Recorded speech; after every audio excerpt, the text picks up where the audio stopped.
Welcome back to Robin's Roundup with me, Sean Fisher and Tom Langford. And today we're joined with a very special guest, co-chairman Jonathan Burke. Jonathan, we're going to be aiming the questions today around your life and around what you have to do with Ashton United. And hopefully we'll have some good content today. So anyway, we're going to revert back to life before you took over at Ashton United. And if you just give us some backstory as to like your upbringing, where you were born, where you went to school. Yeah, sure. So I was born in Ashton, and I went to St Damian's School, so not far away at all from Hurst Cross. And yeah, I'm totally from Ashton. I know I don't sound like it anymore because I've lived in London for so long, but I'm Ashton born and bred. I was born in Tameside Hospital. So how long were you living in Ashton? Was it all your childhood? Yeah, until I was like 18. I worked in theatre even when I was young. So I used to tour different shows. So I'd move around quite a lot, which again is potentially why I don't sound at all like I'm from Ashton. But yeah, until I was 18, I think I moved away. Yeah, when I was 18 or 19, went to drama school, went to university. So is that when you moved to London? I did a year in Cambridge, and then after that I moved to London, and I've been in London now for 12 years, something like that. Okay, so like from an early age then, would you say it wasn't necessarily football that was your number one thing, it was more theatre and that? Well, that's the thing that I'm good at. I've always loved football, so like my granddad, I've said this story before, but my granddad played for Ashton United, and I think holds the record for most appearances for the club. My dad was a semi-professional footballer as well. So like sport has always been like massively important to our family. I'm not a player, unfortunately. But I'm good at theatre, and I write comedy for a living. Yeah. So because of your family, would you say were you a football fan as a child? Yeah, like we were big. We are big Man United fans, and then and that's where we're cutting the conversation. Then, yeah.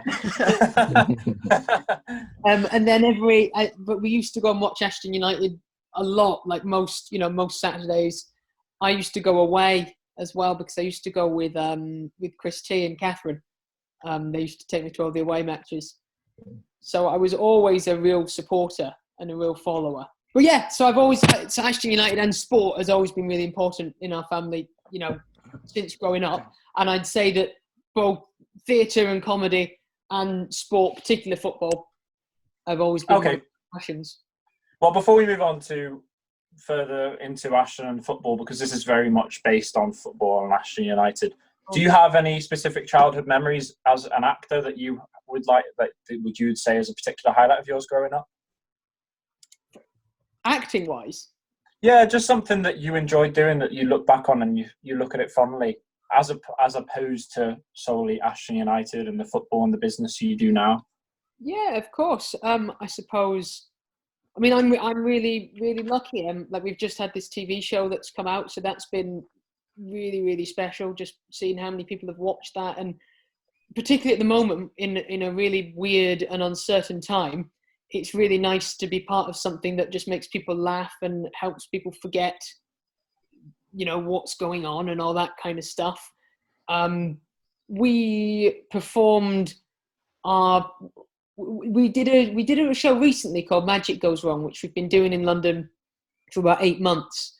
And before that, we performed at the Lowry Theatre in Manchester. And that was really nice because I've never really been able to perform back home, not since I was really young. So that was special. And yeah, they're kind of big special moments. And we got to go to New York and do our flagship show, The Play That Goes Wrong, and live there for 6 months and perform every night on Broadway. So they're probably 3 of the more special things. And without going on too much about that side of my life, the company that I work with, we're a friendship group. So we all started hanging out and kind of working together when we were 20. And we're all kind of in our early 30s now. So to just be able to work with your best mates all the time has been, it's a real a privilege, isn't it? It's a really yeah. to do.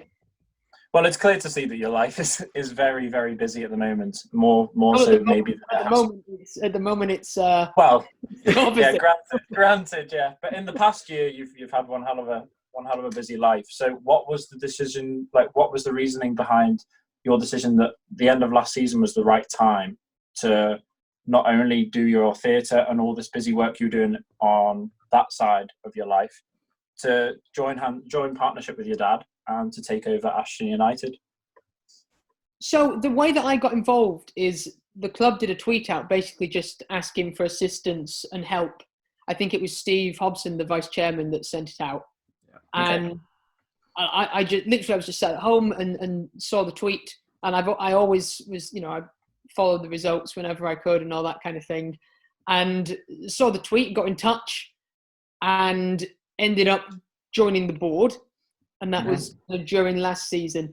And didn't really do much in regards to making decisions or anything really. Just took the time to kind of get to know people, help out where I could, and try and learn as much as I could about kind of how a football club operates and how non-league works, and just kind of be a sponge. And then in the close season, Terry kind of said, well, I've done this for a very long time, and he's done a great job. And he said, I don't really want to be the chairman anymore. I'd prefer to just take a place on the board. And there needed to be a new chair. And I said that I'd be very happy to do that remotely and kind of sometimes from a distance, as long as that my dad could do that also. And yeah, that's how it happened really. And it's been, for the most part, it's been a lot of fun. It's been a lot more stressful than I thought it would be. And a lot more, I mean, it's just been such an up and down season, hasn't it? So it's just, I've never known anything that is so euphoric one moment and then just so desperate, and it can change from one Saturday to the next. Literally, one thing that loads of people have said, actually, Mike has definitely said this, Mike Clegg, but a few others before that have said, the trick to football is not getting too high off the highs, not getting too low off the lows.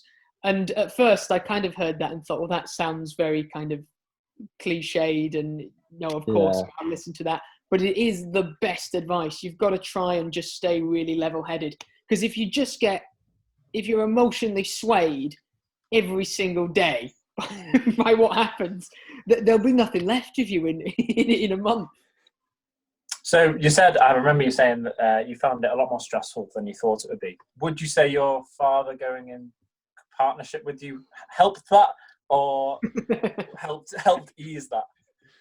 On the whole, it's been brilliant. Like, just to go back to your other question about how it came up and why now. I think just like what an amazing opportunity to be involved in a club that I love hugely, in the town that I'm from, in a sport that I love. Like, it's just been, it's the kind of opportunity that you can't really say no to. And to do it with my dad has been really, really fun, because in some ways we're totally different people, but in some ways we're really, really similar. So it's been really interesting actually working together. And a real nice thing has just been, we speak now, not that we didn't speak all the time before, but now there's just kind of day-to-day stuff to deal with together all the time. So that's been, you have an excuse to speak to him. Yeah, it's been fun. It's been really good. Yeah, well, thank you very much. That brings us close to the end of our first section. It now feeds us in very nicely into a little game that we're going to play, and my game is called Who Am I?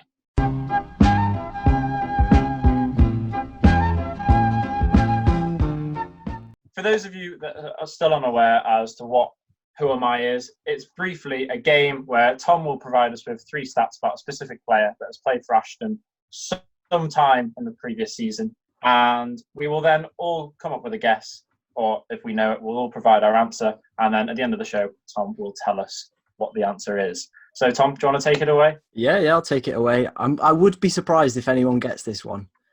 It's one of them that's like a difficult one. But we'll start with the first clue. So, I made 1 appearance for the Robins this season. So that's clue number 1. Okay. Clue number 2, I made my 1 appearance under Michael Clegg. And the third and final clue, Jonathan was in attendance when I made my appearance. And he came on and he was called. They said the wrong name on the tannoy as well. Maybe. Oh, has he been done by the question master? Mate, Question master's been done. Oh. So I'll read through them again. Wow. I made one appearance for the Robins. Oh, you know what? I think I've got it. You think you've got it? Against Staley Bridge. Because that was the first time I met Jonathan. It was. Was it? Yeah, where Away at Staley Bridge. where I had the audacity to be like, so what's your name? Yeah, I'm the co-chairman of Ashton, mate. Like, I practically am in charge. Yeah, no, I think I've got the answer there. You think Sean, you've got any ideas? I might be the only one stumped. I can think of a few people who have only made one appearance, but I forgot his name. You've never but seen him. I know his it's surname. I I remember his think I might surname. know. I think I might know. I can have a guess. You want He to have a had guess? frizzy hair tied up, didn't he? Oh, Yeah. Yeah, he came on second half and played up front. Yeah. Ooh. oh, now you've thrown me off. Yeah.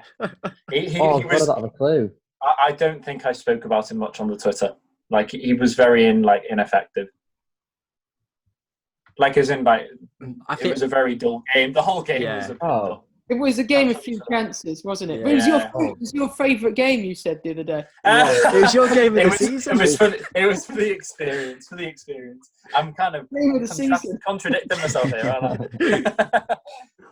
I? All right. Well, Jonathan, do you know his name, or I don't know. Sure? I know that he came on against Staley Bridge, but I've forgotten his I name. could have a guess. To be fair, I won't guess then, and I'll guess at the end just to give anyone watching a bit more time, because I know his surname, but I'm not quite sure on his first name. It's a good. I knew it was a good one. Threw me right off. Okay. I knew Sean would get it. What Oh, was his brilliant. name? Thanks. Jonathan's wrapping his head round. Forgot. I'm not. Yeah, gonna it's what his first name is bugging me. I'm not sure. I'm gonna guess, but I'm not sure. Is his surname the same as someone else's surname? No. No. I'll give you another clue at the end for his surname. Okay. So obviously we will go back to Who Am I at the end of the show, but now we're going to move a little bit further on and talk about this season with Jonathan Burke, co-chairman of Ashtone United. So Jonathan, at the start of the season, there was a lot of hype, a lot of optimism. That soon quickly faded away. How frustrating was that for you, kind of watching from afar? Yeah, it was frustrating. I think looking back, I hadn't even. I was so confident that it would all work out, because we kind of thought that it was a generous budget for the league, but also the players that we have are really fantastic players. So yeah, it was really, really tough just for everyone, because I think everyone wants it so much, and I think it was less frustrating. It was more just genuinely so upsetting to feel like it's the weirdest feeling, because ultimately I'm not in control. I don't control what happens in any way, but you feel such a strong sense of responsibility. So it's frustrating. It's kind of upsetting. But yeah, it was a hard start, particularly because I did feel that in some matches, particularly right at the start, we were really unlucky. I remember watching the highlights against, was it Whitby on like a Tuesday night, and lost 1-0 defeat. Yeah. And how we didn't score, was unbelievable. Like there was the ball was rolling across the line. We hit the bar, we hit the post. The keeper made some amazing saves, and it felt, particularly at the beginning, like there was a lot of those games where just the luck just never felt like it was on our side. If the ball always bounced away from our player, we always seemed to come off against kind of a bad refereeing decision, and just those little moments where, had they gone in our favour, who knows, maybe then we would have had a brilliant start, but we just didn't get. But that's part of it, I suppose. Yeah, it is part of it. I remember me and you messaging quite a lot about that. It seemed like every game we were messaging like how unlucky we'd been. You mentioned as well a generous budget. Do you feel potentially that the club placed one too many players on contracts at the start?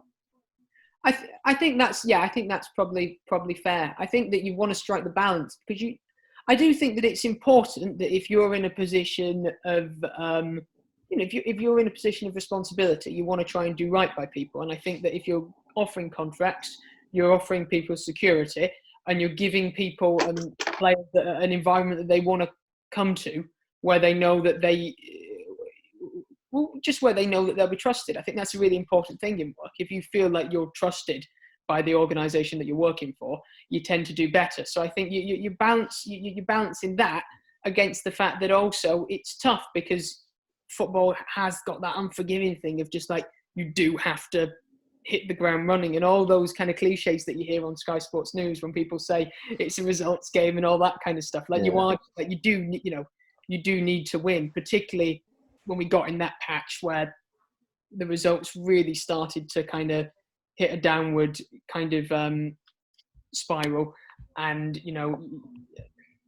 it's tough. But yeah, no, I do definitely see that. I think that that's probably something that we'll look at in the new season, and probably have a slightly different philosophy and a slightly different ethos. In the end, results didn't pick up, unfortunately, for Jody Burnham. How difficult was it to let him go? Obviously, that's an experience that you've never had to deal with in your line of work. So kind of what emotions did you feel at that time? Yeah, it was really, really hard, because he's done loads for the club. Like, I think he's the only manager in our history that's got us promoted to the Vanarama North. And he's been around for a very, very long time, and, worked really hard. And I think it was just a judgment call after watching the match against Lancaster. And it felt that we weren't just poor on the pitch. There was just such a divided vibe across the whole of the ground. And I think that's why the decision was made. He took it fantastically well, and probably expected it to a degree as well. I think he was, he felt very frustrated about how it had played out. But I'll never have a bad word to say about him, because I think he's a really great guy. Just one of those things. I think just one of those things. Yeah, obviously after Jody's dismissal, Michael Clegg was hired. What made him stick out from other candidates? The detail. So I was in London, so I wasn't at the kind of face-to-face interviews. I spoke to a couple of candidates on the phone, but just the amount of detail that he went into. He had this whole presentation about how he kind of worked, and his ethos that he brought with him. And I mean, you guys have all spoke to him as well. He has a real effect on you when you speak to him. He's sunny and positive, and he is just a bit of a motivator in how he conducts himself. So I think you personally, as someone who's very new to football, it was so great to have someone who just really seemed very, very sure of exactly what needed to happen, how it would be done, but also just really specific changes about what he wanted to do with the club, on the pitch, what he wanted to see, but also just what he expected of all the playing staff and the management. And, he's such a driven guy. He's such a driven guy. He really doesn't stop. Like, he's constantly messaging with new ideas and thoughts, and, he's just always on the go. So I think that's why just an immense amount of energy and an immense amount of detail. And I think if you've got those two things, then, you can't go far wrong. When you hired him, did you imagine that results would pick up as quickly as they did, and to the effect that they have as well? No, I probably expected it to be a slower thing. I think we'd accepted that the main thing was just steadying the ship and kind of bringing everyone back together. And, we really felt, well, those results will take a while. But equally, it's one of those things, because when you're losing, you can't imagine where the next win's coming from. But then once you've won one, then you can't imagine when you're going to lose again, in a weird way. And I think that's, it's all about momentum, isn't it? And even when he came in, we were really unlucky. We were so unlucky to lose against FC United. Even against Baseford, we could have got something from that game. I think there was a crazy decision against Michael Brewster, I think it was. Yeah, there was a foul in midfield, and it just went against him. Sorry. Yeah, so yes and no, I suppose. As well, looking off the field, something that has been a particular highlight for me has been the vegan. I know what's coming. It's been the, vegan and vegetarian options on the club menu. Was that something you wanted to implement under your ownership? Like, how big has that been for you to get that on? Well, yeah, I mean, like, that was really important to me because I wanted to have something to eat at the matches, but also, like, I don't think I'm not the only one that eats them. Like, you know, I think it's important. Without getting on my kind of political soapbox, I think kind of vegetarianism and veganism is really, really important. It's important for our future, for the world, and also, I don't particularly like the meat industry, so if I can avoid personally being part of it, then I try to do that. And it's good to just offer people that option and that choice, I think, at the club. Yeah, you mentioned the option for it. Being a vegan myself and living with Jake and Sean, they've realised, like, when we go to football matches, there just are no options at all for vegan or vegetarian. It's pretty much like eating in the 80s sometimes at football matches. Ashton's ahead of many Premier League clubs. Yeah. I've seen at Chelsea they've got like a full vegan like stall now, so it's coming. Oh, wow. It's coming. It's good to always try and be a little bit ahead of. Yeah. Try and always be a little bit ahead of history, I suppose. It's impressive for Ashton where they are at the minute to have that kind of variety in that. And thinking ahead off the pitch as well. It's quite nice to see. Here. Looking away from the men's side and off the field as well, there was the introduction of both the women's team and the junior team this season. Another thing you wanted to implement. Do you feel potentially that the women's team has been a success? Yeah, I think so. I think that like the it's been such a huge amount of work, not from everyone involved in the club to set the team up, to make sure that it sustains itself, to make sure that week in, week out there's a team. So, huge amount of credit to Bex and Westy and Kat, who do so much of the kind of administrative work and just making sure that kind of we can be competitive every week, and all the players who make themselves available. Yeah, I think it has. I think like the aim was to make sure that we got through the season, that we were growing and there were more female players who wanted to come and play for us, and to be as competitive as we possibly could be. And actually, for the most part, they were really, really competitive in their league. There was a little period over Christmas where we lost a lot of players through injury, and there was a couple of bereavements as well. So we had a really thin squad. But aside from that, they've done really, really well. In fact, one of my favourite moments this season was the home match we played against Bagley, I think it was, and I think Kay Higgins got a hat trick, and there was a really good crowd, and that's kind of what I imagine for the club, really, for it to be this community hub. And that means that we have to be progressive. We have to make sure that it's a club for everyone. It's not just like the people that are there are really important, but we also need to reach out and make sure there's loads of different people from all over Ashton and all over Tameside who want to come along and be involved in every single way. And that means that we have to be diverse and we have to, have different initiatives and stuff. So yeah, that's been really important. And I do think it's been a success. And I think it'll grow as well, which is really important. And the same with the juniors. They've done really, really well this season. Their under-17s particularly have been really competitive in their league. There's been a couple of them that have come and joined the first team for training a few times, which is a really good pathway to set up. And I think there was a few on the bench for a League Cup match. I'm not sure. It was the Stalybridge game. I think it was the striker Matt Smith was on the bench in the end. I think that stuff's really, really important.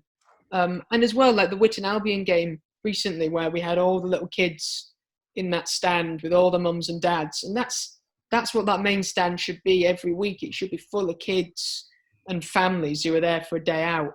That's really, really important. It's not just because it's nice, but just it means that the club is more sustainable. It means that we can have a proper future and we can start planning things and say, in 3 years' time, where do we want to be? In 5 years' time, where do we want to be? But it's just integral that we grow. Perfect. To finish up, a little bit away from Ashton, but obviously the season has finished now, with all results being null and void. What do you make on that situation? Do you feel there was a fairer way to do it, or do you feel it was the right way to go about it in the end? I mean, I don't know. I mean, it's so hard for teams like South Shields that were really up there, but then equally, I don't know what's the solution there that works for everyone, because equally, it's really not fair probably to relegate teams who were in the bottom three but were still really fighting. You know, there were so many teams down there who were that you know the distance between them was so close that you know, it'd have been really harsh to see them relegated on a points per game basis, particularly if they were starting to, you know, turn a little bit of a corner, or they'd invested towards the end of the season in bringing people in to keep them up. So I don't know. I really don't know. It's hard. I think that the season we did probably have to end the season to give a bit of clarity to clubs our size. But I mean, what do you guys think? It's a difficult one, isn't it? Obviously, South Shield's position in the end, they were pretty much running away with our league. But then you've got, like you said, teams that have invested late on. You think if the season had ended a little bit earlier before we brought in Michael Clegg, we would have been in a position where potentially maybe Stafford or Matlock were in, where we've not got the points per game to save ourselves, but we've hit form later on. Exactly. What's stopping? Like, what was the reason that they didn't just opt to continue the season like the Premier League looked like they want to do? Like, was there a downside to continuing the season, say in September? I think that there is. I think there's loads of different practical reasons why it's hard for clubs this size. Maybe it's about. It's just about the fact that the clubs can't bring any income in at all at the moment. So it's not like Premier League clubs where they probably have reserves so they can carry on functioning during this kind of hiatus. Our clubs just can't. And then what happens with those players, particularly if you've got players on contract, you know, just kind of what happens there, and how do you make sure that everyone's looked after? How do you make sure the club's looked after itself? So I think all that stuff plays a part in it.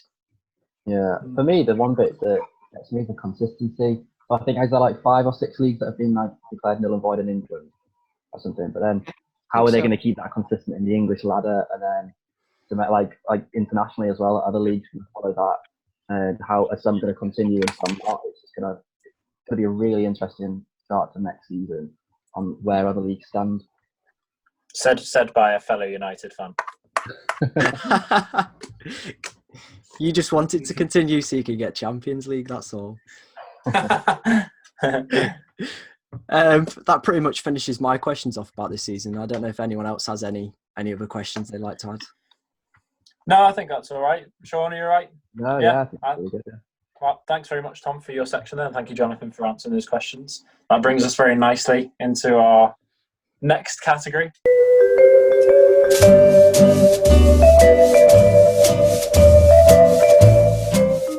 Okay, so this section, Spill the Beans, is a new section that we hope to keep in the future. We're going to start with Jonathan. We're going to ask some hypothetical questions, and hopefully you can tell us a bit of insight that is a bit more lighthearted to what we've been talking about in the last part of the show. So, Tom, do you want to ask your first question? In the bit that's just been cut out, can I add? It's been admitted that this was meant for Greg Hartley. So I'm you know, I'm a poor man's Greg here, right? Greg's not happy either, is he? No, he was fuming. Left a little comment on the last one as well, saying he was gutted. I don't know that he didn't win any awards. All right, Tom. We'll start with the first question. Who is your favourite player and why? At the club? Oh, at the club, yeah. That's very hard. I've got a few, you know, like Josh has obviously been brilliant. He's scored almost half the goals this season. Phenomenal effort. You know, like Sam Sheridan, I think he's such a good player as well. Like, you know, scored some amazing goals. Never scores a tap in, does he? No. No. But also just gives 100% on the pitch. But then you've got like Greg, who's come in, who's just been who's been he's been sensational for us, and has just shown we've really needed just a really solid player in goals. But oh God, it's hard. I can't do that. It's hard.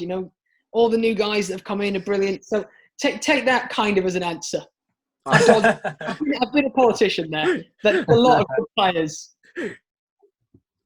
John the Foodoo as well. Yeah, he's dead for shout, definitely. We've got some good players. Yeah, 100%. Moving on, obviously being a chairman or co-chairman, you must have had some odd moments or odd requests. Is there one that stands out for you? Odd requests? I don't know if there had been odd requests. Has Tom messaged you when you've run out of cobs in the vegans? Sometimes I'll get a message that's I'll get asked stuff about the pitch that I must admit is totally beyond me, or I'll get a text that's asking where the paint is, and particularly being as I live very far away, I never know those answers. But to be honest, they're usually part of a WhatsApp where my dad then does know the answers. So and actually we're quite as a club. It's quite well organised, so there's different volunteers who really know what they're doing and all that kind of stuff. So every little department kind of runs itself, on the whole. Oh yeah. All right, very nice. About 4 or 5 months ago now, the three of us took part in a five-a-side tournament for Manchester Pride in the name of Ashton. In particular, Chris Rowney. We named ourselves FC Rowney. What's so the deal there? Why are you guys so kind of? Why do you idolise Chris Rowney so? I think we'll let Sean take this one. So I think go on, Sean. My first away game was Hyde, and it was the first time I was on commentary. And a little flat joke he had run in is that my favourite player at the club to watch was Chris Rowney, because he's the kind of midfield player that I like to watch. And I nicknamed him Three Long Chris because of the work rate on the pitch. Yeah. And so that kind of took off. I mentioned it in commentary. And from then, I think he caught onto it. I think someone let him know that we called him on commentary. And then, obviously, it just took off from there. And five-a-side, we decided to live by it. Oh, good. And you guys did pretty well as well. Yeah, we got to the semi-finals, which is a lot more than we expected. But on that subject, and to be fair, you can probably bring in the question Tom asked you as well, because you didn't want to answer it. What five-a-side team would you make out of the Ashton players? Ooh, probably the players literally that I listed, You've got Greg. You've got Greg. You've got Josh Wilson. You've got John the Foodoo. You've probably got to have a kind of John O'Hunt or a big physical kind of defender in there, and then maybe like a Mike Brewster, a player that just or a Chris Rowney, one of those kind of players that ground. But then I'd have all in subs. You've got Sam Sheridan coming on. You've got coming on and off. Where would you play? Where would I play? If you had to. Far away from the far away. Very nice, very nice. Midfield. I can run very far. I'm a good runner. Free long Jonathan. It's going to catch. Next question. If you had to isolate with one player or staff member, who would it be? Gosh. Is this playing management staff? Yeah.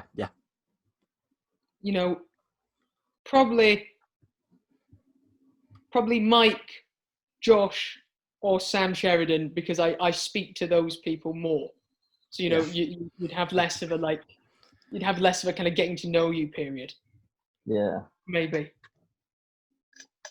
There we go. Perfect. Probably Mike, because I speak to him on a kind of daily basis. So it would be less strange. Yeah. All of a sudden be talking all the time.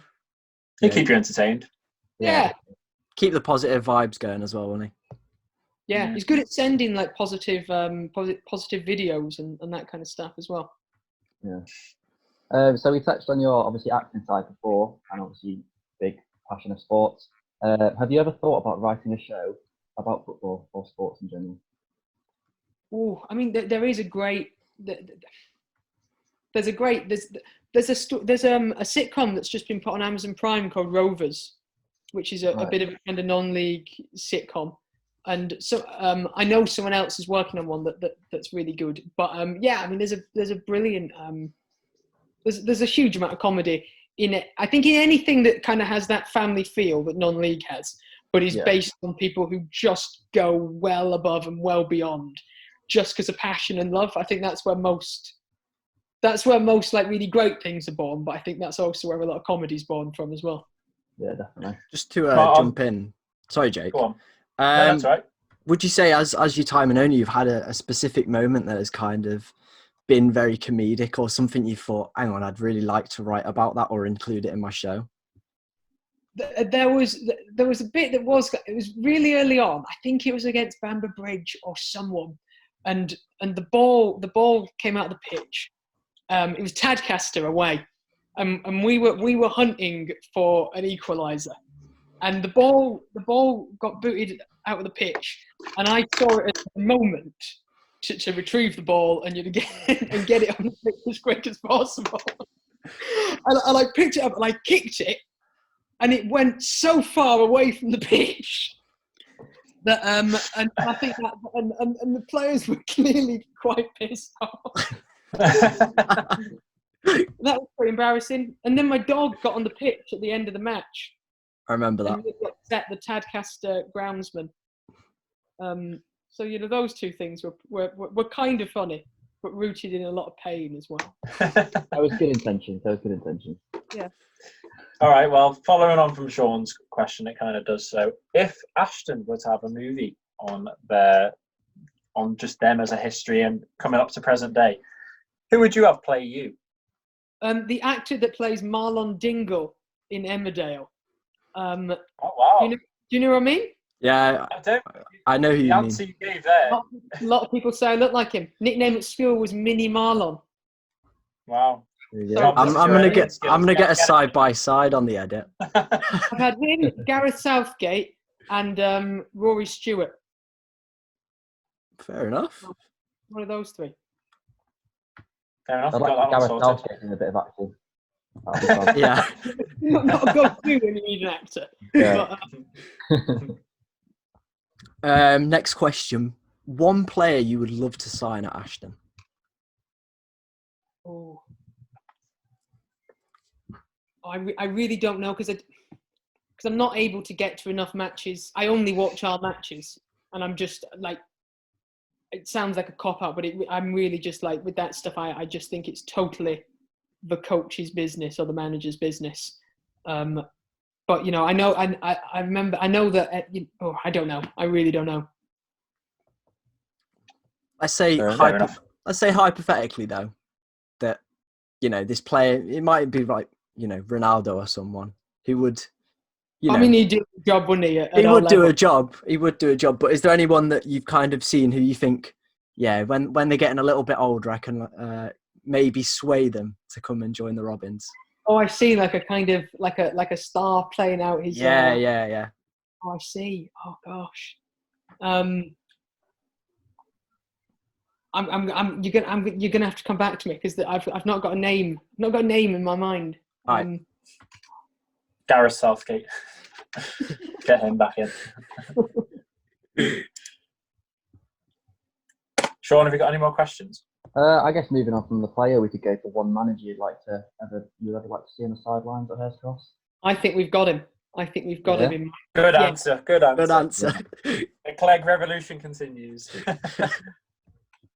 All right. Well, thank you very much. I think that brings a close to that little round of spill the beans. Has anyone got anything else to add now? Nope. No? Right, so we've touched on your past, we've been to the present about this season. Now just to move on to the long-term aims for the club. Talking about next season, if it begins or however when that is decided, what are your aims for the men's team?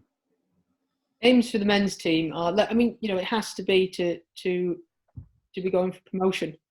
I want to see us as an established Vanarama North side. I think that's really, really important. So that's the aim. Be as good as we can be, play really good football and get promoted and then stay in that league. And also to ensure that, to get the gate up. And similarly, you mentioned the women's team and the junior team before. Do you have like a long-term plan for them, where you'd like them to be? Yeah, totally. I'd like to see the junior teams obviously do well in their league. I'd like us to get to a position where there's a bit more crossover. So maybe that means like players who kind of progress and there's a pathway, or there's at least a kind of development side.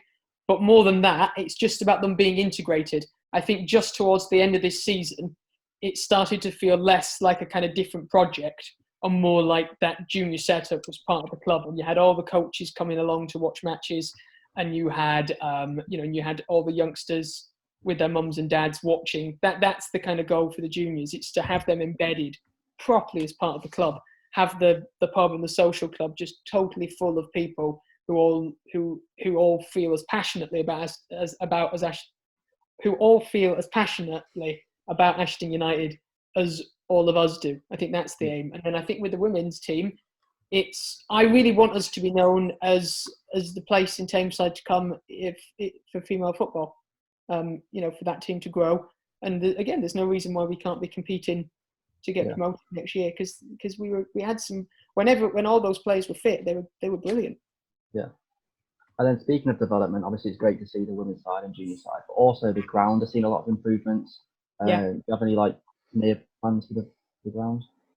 Yeah, I think that. I mean, obviously because of the uncertainty at the moment, we're just going to have. We literally, it's unsafe to have people outside, so we're having to put a pin in a lot of the plans where in that sense, but make sure the pitch is really, it will allow a really good standard and style of football next year, and just to keep making little improvements. I think with the ground and stuff, it's more of a little and often kind of mentality. I think that's the way that we'll get the kind of the whole of the ground to where we want it to be.